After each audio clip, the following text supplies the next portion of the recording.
What up, Z-Pack? It's your boy Z-Dog-MD. Check it out. I'm live and direct out of Z office because I just got off a plane from Chicago, no less, which is perfect timing. But I flew out of Midway and I took a superior airline, Southwest, instead of United, which is what I might have taken out of O'Hare.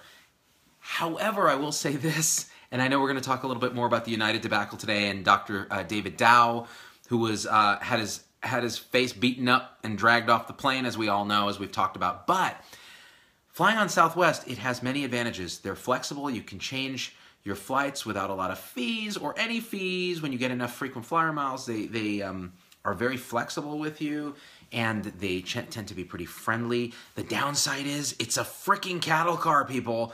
So I just got back from Chicago, where I did a talk for the American Immunization Registry Association and the Medical Group Management Association back to back in the morning. And I get on this flight. I'd moved it up earlier because I needed to get back. I was not intending to get back until late tonight. And tomorrow, me and the Z-Fam are taking a much-needed respite going to the Grand Canyon. And hopefully we'll not plummet to our deaths or be found wandering in the desert weeks later. Or maybe, hopefully, yes. So I get on this flight and I had like a C boarding pass. So I got kind of a crappy seat in the back. And I had to sit next to two drunk dudes who were like 6'5", and the guy in the middle, I didn't even have to sit in the middle, I was at a window. The guy in the middle was just, he smelled of alcohol, and he was flailing around, and he decided he was going to take a nap after drinking a couple of beers on the flight. So he puts his face down on the tray table, which, by the way, is another reason never to touch anything on a plane, because it has human boogers and drool on it.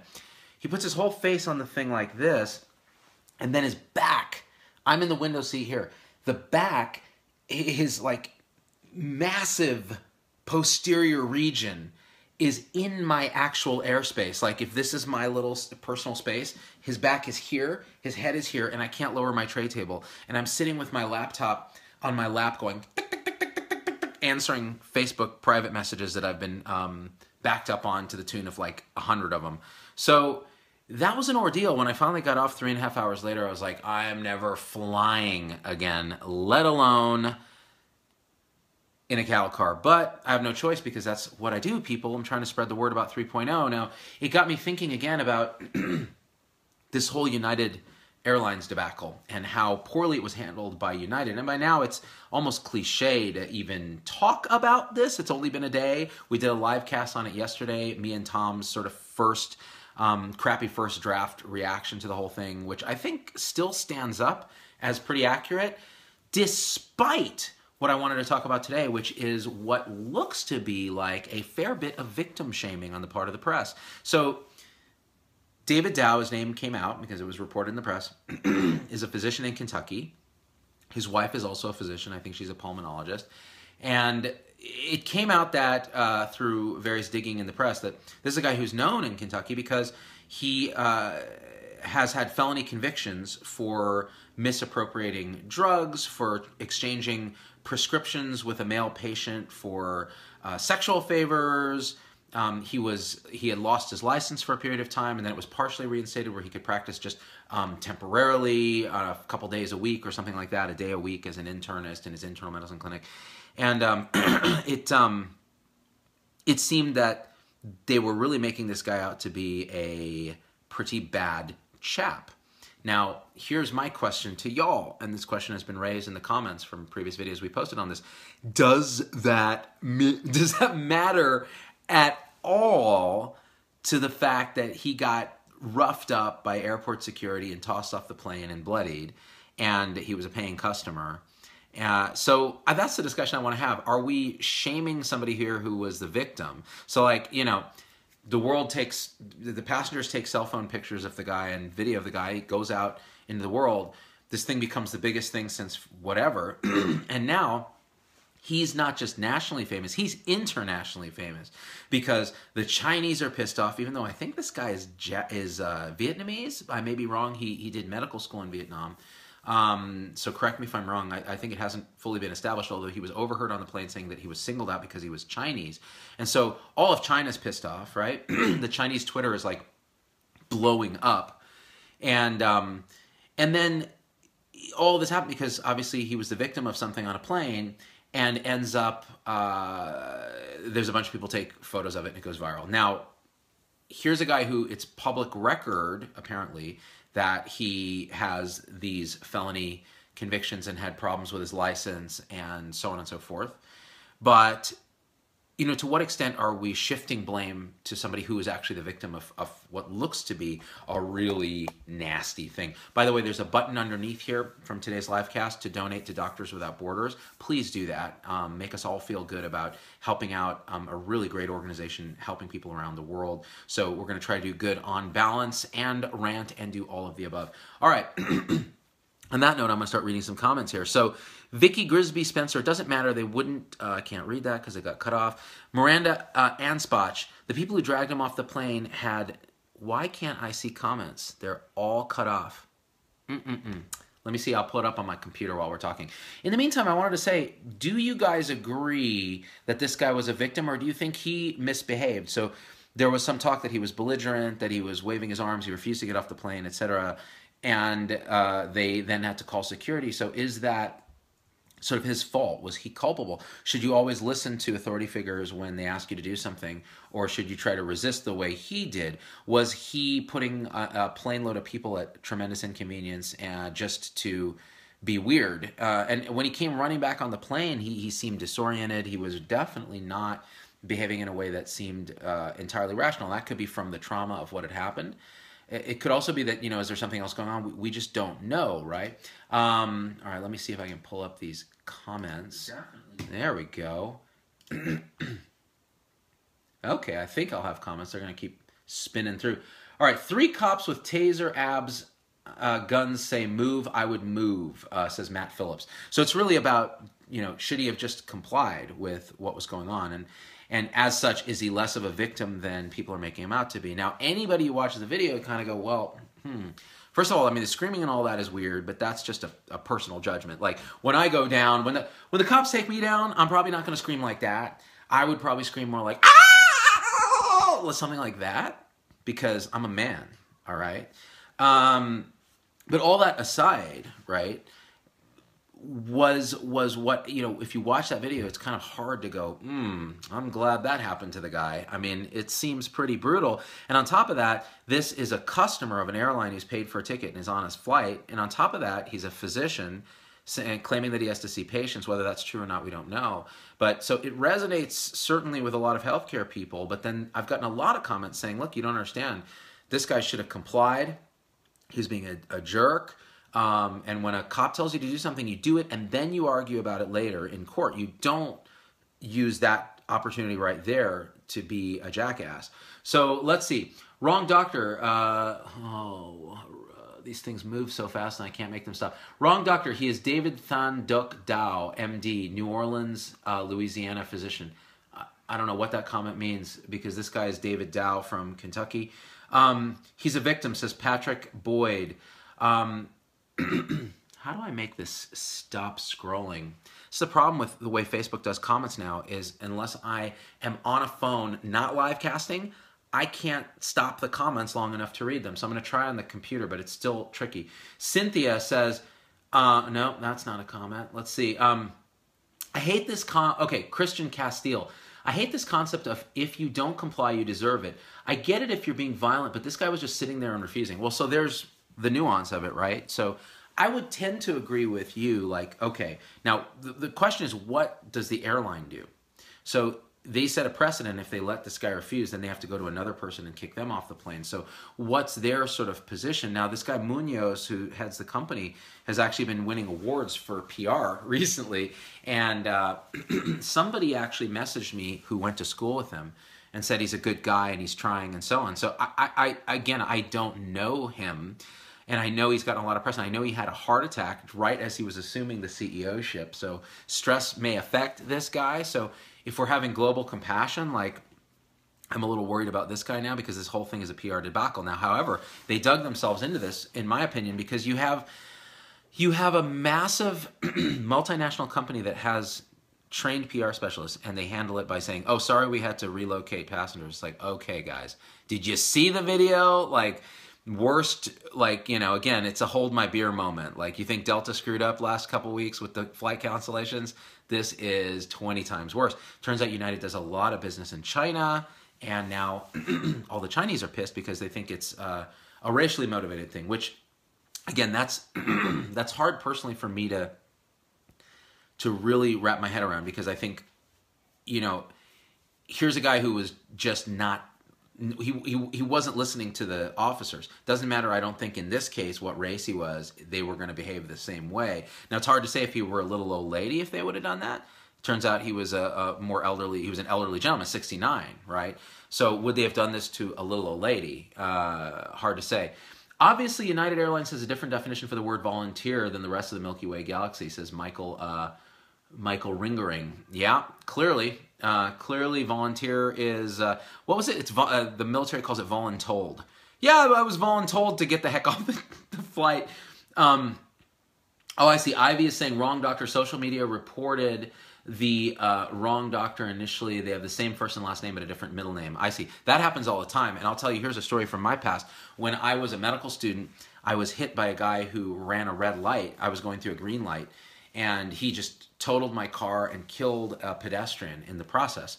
And the press, the local San Francisco press, got it all wrong and showed a picture of me on the news sitting in the back of a police car and said, here's the guy who ran the red light. Now, you're 23, 22 years old, and you see yourself on the news being accused of basically killing somebody, of vehicular manslaughter, running a red light. Oh man, wow, was I pissed. So the press gets stuff wrong all the time. I actually called them and threatened to sue everybody, even though I had no lawyer and no idea what the word sue even meant. And they backed down and did a retraction that night. They were actually very responsive. I was surprised. They did a whole thing where they said, we would like to apologize to this medical student and so on. But often it's buried in a byline somewhere, any retraction. So the press can be pretty stinky, right? So again, is the press now, the New York Post had a whole thing about how this guy has felony convictions.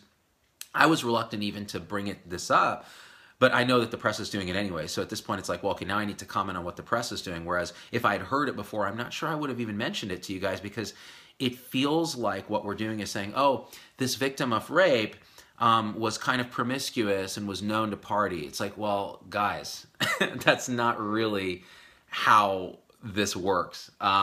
Joe Richards, they should have offered more incentives until someone volunteered. Well, so that's the biggest complaint. Now, the law caps their monetary incentives at $1,300. So they couldn't have gone, you know, they were at $800, they could have gone to $1,300. And I think these are vouchers. It'd be nice if it were just cash, right? So yes, I think the biggest learning point for United is they should have done more to prevent a forced voluntold situation from what was a volunteer situation. But now, okay, here's a question. All this stuff happens quickly. People at the gate are making decisions. Let's say they screw up. Now you're in a position where this thing happens where the security, and by the way, the guy's been put on leave, the guy who actually manhandled Dr. Dow. This thing happens. Now, what's the company's response? And I think this is where I want to talk about this for a second. All right. You're the leader, you're the CEO of a major multinational company that has tens of thousands of employees that look to you, that are often easily demoralized when something like this happens. And it's been argued that what Munoz did when the thing went down was he wrote an internal email to the employees basically saying, guys, okay, we have this customer was belligerent, we're taking care of it, we're investigating it, he was, you know, violent and this and that, and, you know, everything was done according to protocol. And what he was doing there, and that got leaked to the press, and the press was like, oh my God, what an animal, and so on. But imagine, okay, let's say you're the CEO, put this in medical terms. Let's say you're the CEO of a hospital. And again, I'm a little bit playing devil's advocate here, so don't get angry with me, or get angry with me. I don't care. By the way, you guys have raised $280 for Doctors Without Borders. 10 people donated so far. Thank you. Keep that coming, because they're a great organization that I've connected with in the past, and they are just brilliant humanitarians. All right. That being said, let's put this in a medical context. Let's say you're the CEO of a hospital, and a nurse is videotaped getting physical with a patient who was violent, let's say. Let's just say this is the scenario. And the patient's family throws a fit, the video goes viral, the world demands accountability. Now, what if the first reaction of the CEO is to say an email to all the staff and saying, look, we know your jobs are hard. This patient looked like they were quite belligerent. The story we hear is that they were trying to punch the nurse. The nurse reacted according to protocol. It got a little heated, but we're going to investigate it. But the thing is, you know, you guys obeyed the protocols and so on.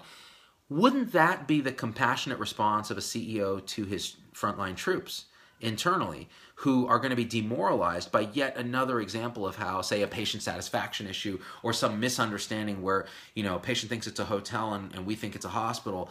You know, wouldn't you want your CEO to step up for you and your employees? And I wonder, the more I look at this, I wonder whether that's what Munoz was doing. It was less for the public than for his own staff. And do we fault him for that? I don't know the answer, guys. Let me know what you think. So that being said, the public response, and again, I feel like the way Munoz must have went about it is he said, look, we don't have all the data, but here's the thing. We need to make sure we're quite firm that this kind of behavior from passengers is not okay, because otherwise we're going to set a precedent. It's going to be a disaster. So that's the message he kind of put out. Well, we're sorry we had to relocate patients. Well, clearly he had no idea what social media does and what happens very rapidly. And I don't know if he saw the video. He must have.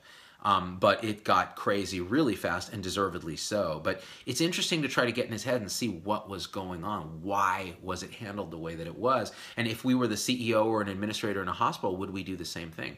Really interesting, right?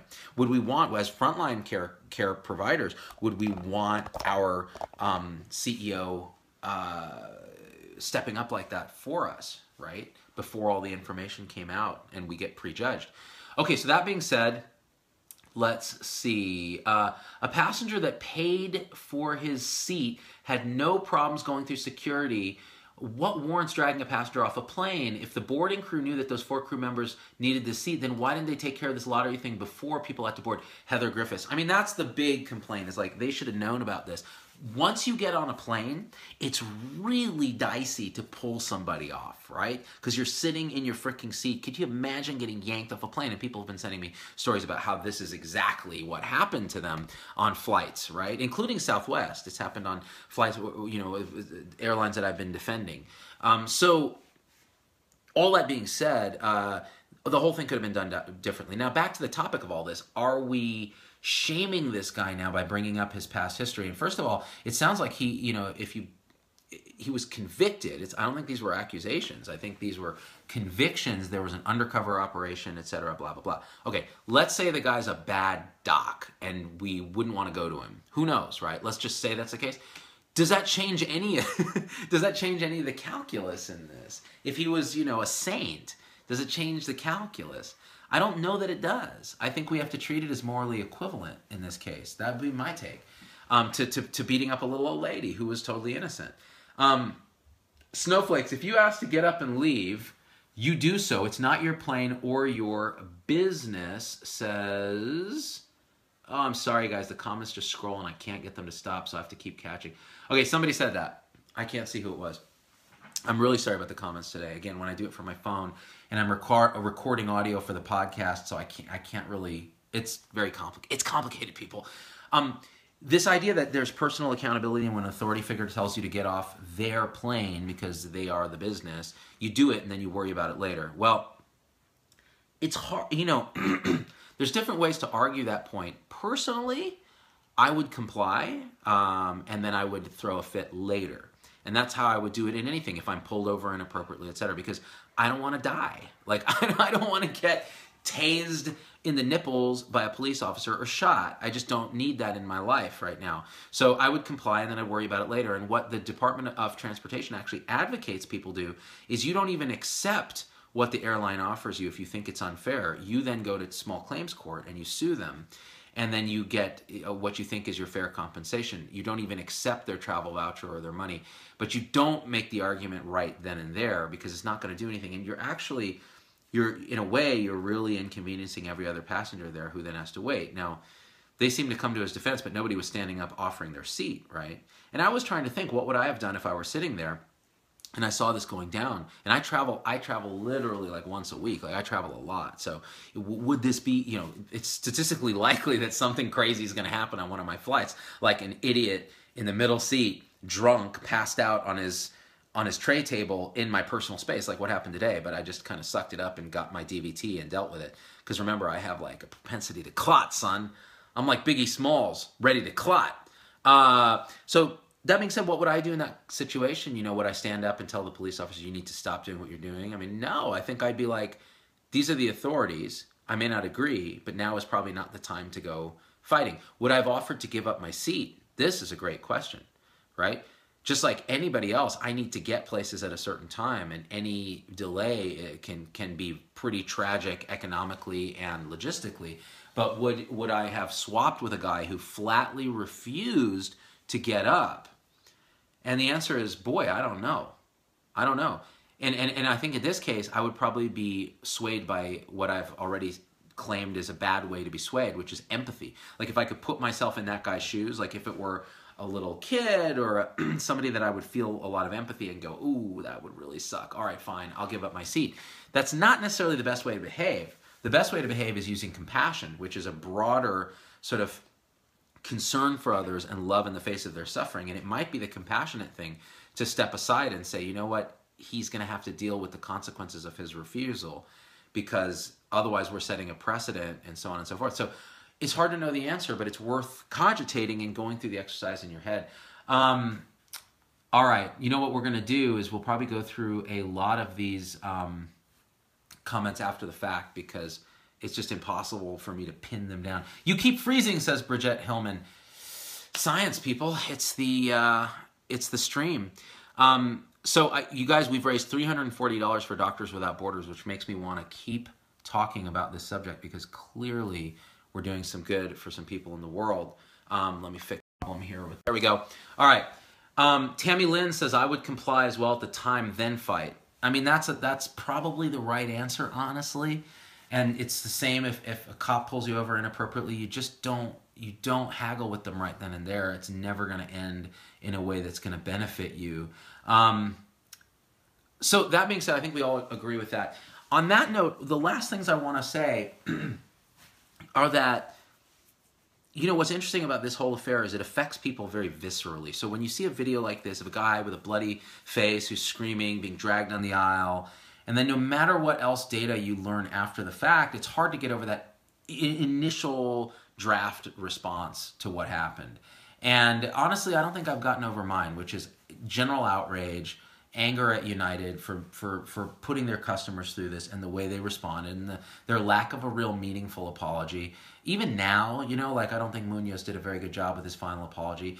And then there's a piece of empathy involved where I put myself in the shoes of another doctor. And I think that's where I'm coming from. So recognizing that we're human, that we behave in this emotional, intuitive, unconscious way, it's nice to step back after the initial response, or if you ideally can, before you verbalize your initial response, and analyze your response and go, why am I responding this way? Okay, he's a doctor, he's bloody, he's an older guy, so I feel a deference to seniority and all these different things that I factor in my emotional response to this. But the immediate flash is one of disgust and outrage, and the question is, does it vary over time? I don't think the fact that the press is victim shaming this guy changes my feeling that United made a boo-boo. Does it change my feeling that he should have complied? No, he should have complied with the request and then fought it later. But doing what he did wasn't a great idea. Now, should United fix their policy? Yes, of course. I think everybody agrees. And I think you're going to be hard-pressed to find United kicking people off planes to seat crew members in the future. I think it would be the worst idea ever. On that note, guys, I really, really, really want to thank you for donating to Doctors Without Borders today, $415, and you can continue to donate after the podcast, livecast, incident report is over. Catch us on iTunes, review, subscribe. It helps us a lot. This will be a podcast. I'll make Tom edit it. And I will try to broadcast live this week from the Grand Canyon, but our regularly scheduled standard incident reports will be on hold. However, we will try to do the podcast, and we'll try to find topics. So message me. Let me know what you want to hear about. It's usually the day's events. And then I'll be back for Sunday to do Against Medical Advice. And we out. Peace.